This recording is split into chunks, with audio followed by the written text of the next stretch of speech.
جہاں تاجکستان میں گئے دوشنبے میں، تو وہاں ان کے لیے نواز شریف بھی گیا تھا. اسی پہ ہمیں گفتگو کرنے کے لیے جوائن کیا تجزیہات عبداللہ حمید گل صاحب نے. جی اچھا، عبداللہ حمید گل ہمارے ساتھ ہیں. جی کیسے ہیں عبداللہ؟ آپ ٹھیک ہیں؟ آپ نے ڈائریکٹ آپ کا نام لے کے آپ کو اس لیے مخاطب کیا کہ آپ پھر نہ کہ آپ ٹھیک ہیں؟ آواز آ نہیں رہی؟ جی جی جی ہمارے ساتھ لائن پر موجود ہیں. جی آواز آ رہی ہے آپ کو؟ عبداللہ حمید گل صاحب آواز آ رہی ہے آپ کو؟ دوبارہ سے ان سے رابطہ کر رہے ہیں. اچھا تو کیا دیکھتے ہیں پھر، جیسا کہ آپ نے بلاک کا ذکر کیا ہے خاص طور پر چین کو ٹارگٹ کیا جی، جس میں آپ کیا دیکھتے ہیں کہ نئے بلاک کے لیے جو ہے کہیں اس کی راہ ہموار ہو رہی ہے، خاص طور پر امریکہ کو لے کر، انڈیا کو لے کر؟ دیکھیں ہمارے لیے مسائل تو ہیں. افغانستان پرامن ہوتا ہے تو پاکستان میں بھی ایک سکون آتا ہے، استحکام آتا ہے. بالکل ایسی بات ہے. اور یہ پورے خطے میں بھی، یعنی افغانستان میں 20 سال امریکہ کی موجودگی جو ہے اس نے ہمیں ایسے مسائل سے دوچار کر دیا ہے جس کی مثال نہیں ملتی.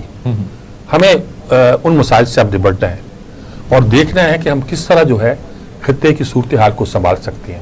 اس میں امریکہ جو ہے وہ انٹروین کرنے کی کوشش کرے گا. امریکہ اپنی موجودگی چاہتا ہونی چاہیے، اس کی مار کھائی ہے اس نے، لیکن یہ تو نہیں ہے کہ وہ یہاں سے چلا جائے گا. وہ چین کا بھی رستہ روکنا چاہتا ہے. وہ چین اور روس کے مقابلے میں ایک پاور ہے، بڑی پاور ہے، ان سے بڑی پاور کہا جائے تو super power, only super power. وہ اپنی پریزنس چاہتا ہے. عبداللہ صاحب نے ہمیں دوبارہ جوائن کیا ہے. جی جی السلام علیکم، آواز آ رہی ہے اب آپ کو؟ مجھے آ رہی ہے میر صاحب، پہلے بھی آ رہی تھی. اچھا اب یہاں کی آواز تیز کریں، بہت ہلکی آ رہی ادھر. جی جی اچھا ہم بات کر رہے ہیں کہ جو وزیر اعظم کا دورہ ہے تاجکستان ہے، اور اس کے حوالے سے کہ افغانستان کی صورتحال پہ کیا اثرات پڑ سکتے ہیں اور کیا ان کو کرنا چاہیے، اس پہ آپ کی رائے دینا چاہ رہے ہیں. بسم اللہ الرحمن الرحیم. شکریہ. دیکھیں جہاں تک دورہ تاجکستان کی بات ہے تو یہ ایک ایسے وقت میں ہوا جب ان کے انٹیلیجنس چیف جو تھے وہ پاکستان کا دورہ کر گئے ہیں، اور ظاہر ہے یہ اس کی کنٹینیوٹی ہے. تاجکستان کو پاکستان کے اوپر شکوک تھے، ایران کو پاکستان پہ شکوک تھے کہ غالباً پنشیر کے اندر پاکستان کی کوئی انوالومنٹ تھی، جو کہ بعد میں خود طالبان کی طرف سے اب باقاعدہ واضح انہوں نے ایک سٹیٹمنٹ جاری کر دی ہے آفیشل، جس میں پاکستان کی کسی قسم کی بھی مداخلت کی جو ہے وہ مذمت کی گئی ہے اور اس کو جو ہے نفی کر دی گئی ہے. میرے خیال میں یہ ایک اس کی کنٹینیوٹی تھی. دوسری بات یہ ہے کہ ہمارے مستقبل کے جو تعلقات ہیں وسطی ایشیا کے ساتھ وہ بہت اہمیت کے حامل ہیں، کیونکہ دوشنبے میں جب کانفرنس ہوئی تھی تو تب بھی پاکستان جو ہے وہ اس کے ساتھ ایک اچھے تعلقات کا خواہش رکھتا ہے اور اپنی تجارت کو اور اپنے جو اسٹریٹجک انٹرسٹ ہیں ان کو وسطی ایشیا تک پہنچانا چاہتا ہے. اس سلسلے میں وزیر اعظم صاحب کا یہ دورہ بہت میرے خیال میں اہمیت کا حامل ہے، کیونکہ تاجکستان جو ہے آپ کو معلوم ہے روس کے بھی ایک بہت زیادہ انفلوئنس وہاں موجود ہے، اور ابھی بھی وہاں ایک ڈویژن فوج جو ہے وہ روس کی تعینات ہے. اس لیے میرا خیال ہے کہ روس کو بھی ایک پیغام دینا تھا پاکستان کی طرف سے عدم مداخلت کا، اور تاجکستان کی طرف بھی ایک برادرانہ جو دوستی کا ہاتھ ہے وہ بھی بڑھانا تھا. میرے خیال میں بہت سارے معاملات جو ہیں جو کہ ایک جس کو کہتے ہیں کہ ٹو بریک دا آئس والی بات ہے، بہت ساری برف پگھلی ہے اور بہت یہ بہتر حکمت عملی ہے. اچھی بات ہے کہ ہمیں اپنے خطے کے معاملات خطے میں رہتے ہوئے ہی طے کرنے چاہیے، نہ کہ دیگر قوتیں ہمارا ناجائز فائدہ اٹھائیں. ایران کو بھی ہم نے آن بورڈ لیا، تاجکستان ازبکستان کو بھی ہم نے آن بورڈ لیا، اور کرغزستان جس کے اندر ابھی حالیہ انہوں نے نئی فوجی مشقیں شروع کر دی افغانستان کے حوالے سے، جہاں ان کو یہ شک ہے کہ شاید غالباً وہاں سے داعش یا کوئی دیگر دہشت گرد تنظیمیں جو ہیں وہ ان کے ملک آ سکتی ہیں. تو یہ وہ تمام صوبائی کہہ رہا ہوں خطائی جو معاملات ہیں جو کہ رشیا کے انفلوئنس میں ہیں بہت زیادہ، میرے خیال میں ان کو ایک پیغام پہنچانا تھا، اور الحمدللہ پاکستان اس میں سرخرو ہوا ہے. آپ درست کہا، یہ شنگھائی کانفرنس کے بھی سارے یہ ملک ہیں. ای سی او میں بھی اگر آپ چین اور روس کو نکال دیے جائے تو سب شامل ہیں، ہم ایران، ترکی، پاکستان، افغانستان، سب شامل ہیں اس میں. تو شنگھائی کانفرنس کہا جائے تو پھر تو ہم یہ کہہ سکتے ہیں کہ بھارت کا بھی انٹرسٹ اس میں شامل ہو سکتا ہے. لیکن اگر ہم ای سی او کو لیں تو یہ سارے وہ ملک ہیں جو بہت عرصے سے ایک ہوئے تھے لیکن ایک نہیں تھے، تو نہیں آپ کیا توقعات کر رہے ہیں بنتی ہوئی یہاں؟ دیکھیں میر صاحب، جہاں تک تعلق ہے میں یہ دیکھ رہا ہوں کہ یونائٹڈ نیشن کے کردار کو بہت شدید دھکا پہنچا ہے۔ افغانستان کا معاملہ ہو یا وہ ایسٹرن تیمور کے حوالے سے ہو، یا پھر وہ سوڈان کے حوالے سے ہو، یا پھر وہ کسی اور ملک کے حوالے سے، سیریا کے حوالے سے ہو، میرا خیال ہے کشمیر سمیت یونائٹڈ نیشن مسلم دنیا کے معاملات جو ہے ان کو حل کرنے میں بری طریقے سے ناکام ہوئی، اور نہ صرف مسلم دنیا کے معاملات بلکہ تمام وہ ممالک جو کہ کسی نہ کسی طریقے سے امریکہ کے زیر اثر تھے، ان کو وہ جو ممالک ہیں ان سے بہت تحفظات ہیں یونائٹڈ نیشن میں۔ جس طرح سے لیگز آف دا نیشن جو ہے وہ ختم ہو گئی تھی ماضی میں، میرے خیال میں یونائٹڈ نیشن کا بھی جو ہے یہ آخری وقت چل رہا ہے، بیچاری کئی روز سے دم توڑ رہی ہے، اور اس کے نتیجے کے اندر جو ہے وہ شنگھائی کارپوریشن آرگنائزیشن جو کہ ڈومینیٹ کرے گی اس ریجن کو، جس میں ای سی او بھی شامل ہے، یہ میرے خیال میں شنگھائی کارپوریشن آرگنائزیشن جو ہے، آپ کو معلوم ہے چین جو ہے وہ اب اپنی مختلف حکمت عملی کے ساتھ آیا۔ ایک تو وہ رائز پیسفلی کا سلوگن لے کے آیا، دوسری بات یہ ہے کہ وہ ون ون سچویشن کی بات کرتا ہے، تیسری بات یہ ہے کہ اس نے ایک بیلٹ اینڈ روڈ انیشیٹو پہ بے تحاشا جو ہے بلینز آف ڈالر جو ہے وہ خرچ کر چکا۔ اس کے اندر اس نے تمام ممالک کو، چاہے وہ کسی طرح کی بھی آپس میں مسلکی رنجش رکھتے تھے یا علاقائی رنجش رکھتے تھے، ان سے بالاتر ہو کے چین نے میرے خیال میں ایک بلاک بنا لیا ہوا ہے، اور یہ بلاک ایک ایسے وقت میں سامنے آ رہا ہے جب ہم یہ دیکھ رہے ہیں کہ برکس بینک بھی آ گیا، اور جو افغانستان میں امریکہ کی جو طاقت تھی اس کا غرور بھی جو ہے، اس کا سر جو ہے وہ نیچے ہوا۔ تو یہ ایک نئی خطے کے اندر جو ابھرتی ہوئی صورتحال ہے، ہمیں یہ نہیں فراموش کرنا چاہیے کہ اس کے اندر ایس سی او میں ایک نیوکلیئر کنٹری پاکستان ہے، ایک نیوکلیئر کنٹری انڈیا ہے، ایک نیوکلیئر کنٹری چین ہے، ایک روس ہے۔ بذات خود یہ اتنا بڑا جو ہے وہ، اور آپ دیکھ لیں کہ یہ اتنا بڑا بلاک بن رہا ہے، تو اور لک ایسٹ کی پالیسی جو ہے وہ اپنائی جا رہی ہے، نہ کہ لک ویسٹ کی، کیونکہ دنیا کے اندر تقریباً 90% جو معدنیات ہیں ان کے ذخائر وسطی ایشیا میں موجود ہیں، اور تقریباً 80% سے زیادہ جو تیل کے ذخائر ہیں وہ آذربائیجان کے پاس موجود ہیں اور کیسپین کے اندر موجود ہیں۔ تو یہ جو اب علاقائی صورتحال تبدیل ہو رہی ہے، اس کے ڈائنامک جو ہیں وہ اکانومی کے اوپر بھی بیسڈ ہیں، اور ساتھ ہی ساتھ جو ہے وہ اسٹریٹجک انٹرسٹ کے اوپر بھی بیسڈ ہیں، اور تیسرا یہ ہے کہ انہوں نے سپر پاور کو چیلنج کر دیا ہے، امریکہ جیسی طاقت کو جو ہے وہ چیلنج کر دیا ہے چائنا نے، اور ان کو دن بدن آپ دیکھ لیں کہ وہ کسی بھی معاملہ ہو، بالخصوص افغانستان ہو یا کووڈ ہو یا دیگر ہو، چائنا جو ہے بڑھ بڑھ کے ان کو جو ہے وہ وارننگ دے رہا ہے، اور اسی کے لیے جو کوڈ کانفرنس اور کوڈ کے جو ملک ہیں انہوں نے اب ایسٹرن جو وہ چائنا سی ہے اس کے اندر جو اپنی ایک ڈومیننس ہے اس کو وہ دکھانا چاہتے ہیں، وہ کسی صورت جو ہے وہ بتانا چاہتے ہیں، چائنا کو زیر کرنا چاہتے ہیں، لیکن میرا خیال ہے کہ چائنا اس علاقے کے اندر اور اس خطے کے اندر، اور حد یہ ہے کہ انہوں نے یورپین یونین کو بھی کسی حد تک جو اثر انداز کر لیا ہوا ہے۔ میرا نہیں خیال کہ اب چائنا کی جو طاقت ہے، جو کہ اس کی اکنامک ہے، جو کہ اس کی ملٹری طاقت ہے، اور جو اس کی ڈپلومیٹک طاقت ہے، اس کو شاید اب زوال شاید فی الحال آنے والے وقتوں میں مجھے نظر نہیں آ رہا۔ بہت شکریہ آپ کا عبداللہ حمید گل صاحب، بہت شکریہ آپ کا، انہوں نے بڑی تفصیل کے ساتھ اور بڑے عمدہ انالیسس کیا ہے، اور ماشاءاللہ بڑے آرٹیکولیٹ ہیں اپنے باپ کی طرح، اور بہت فلوئنٹ ہیں، انہوں نے بالکل صورتحال کا ایک درست اور ٹھیک تجزیہ کیا۔ صحیح، ہمیں بریک پر جانا جی، بریک سے لوٹ کر آئیں گے تو گفتگو آگے چلیں گے ایک مختصر سے وقفے کے بعد جی۔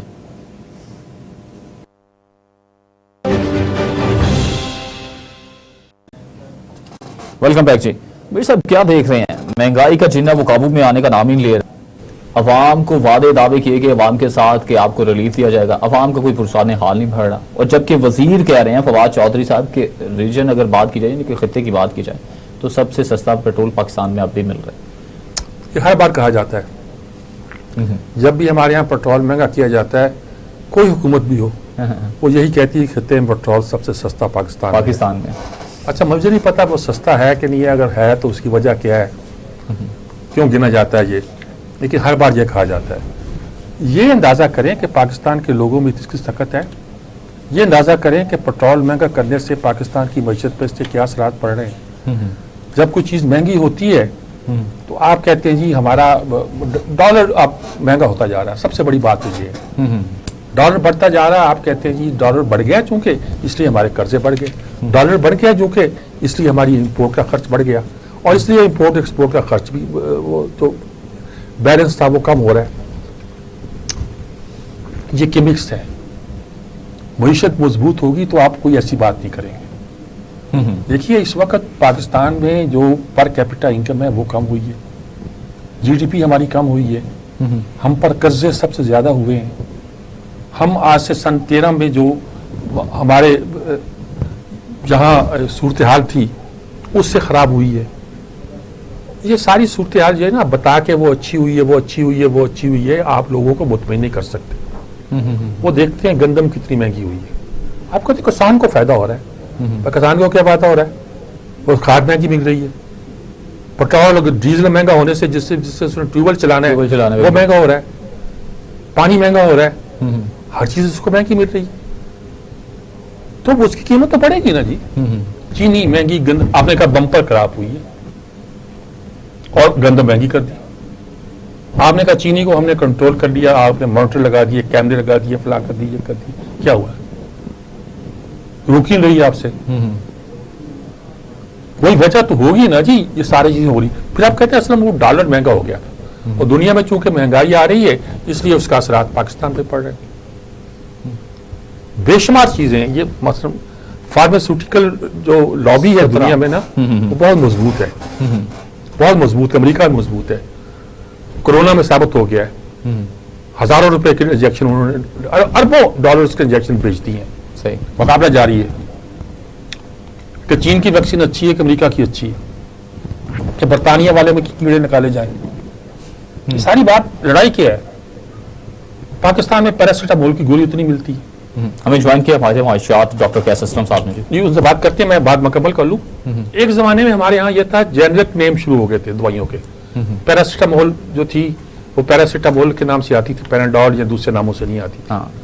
پتہ چلا جی جو پاکستان میں دوائیں بن رہی ہیں اس کے اثرات نہیں ہیں. کسی نے کہا اس کا را مٹیریل جو ہے وہ چین سے آتا ہے. دوسرے نے کہا جی وہ روش جو سوئٹزرلینڈ کی کمپنی منگواتی تھی وہ اس سے کوئی 50 گنا مہنگا ہے. تجزیہ کیا تو منگواتے وہ چین سے تھے پھر پاکستان بھیج دیتے تھے اور پڑتا ہمیں 100 گنا مہنگا تھا. عجیب یہ کمپنیاں جو فراڈ کرتی ہیں. کیس اسلم صاحب ہمارے ساتھ ہیں ان سے بات کر. السلام علیکم ڈاکٹر صاحب. السلام علیکم سر. ڈالر وہ پیٹرول اور مہنگا ہو گیا جی. جی ہو گیا. ڈالر مہنگا ہوا تو پھر پیٹرول تو مہنگا ہونا تھا. تو اتنا زیادہ ڈالر مہنگا ہوا کہ 5 روپے کا فرق ڈال دیا. نہیں جی وہ گورنمنٹ ہر موقع ڈھونڈتی ہے اپنے پیسے بنانے میں. سر میری چھوٹی سی بات پہلے ڈالر پہ کر لوں پھر میں آگے کرتا ہوں جس میں یہ کمپنیاں بھی شامل ہیں جو آپ بات کر رہے ہیں. یہ ہمارا خسارہ ہے 1.85 بلین کا اب ڈیفیسٹ ہے. مگر ہمیں آئی ایم ایف سے بھی پیسے آئے ہیں. ہمیں پاکستانیوں میں بھی پیسے بھیجے ہیں. ہمارے ریزروز بھی 27 بلین تک گئے ہیں.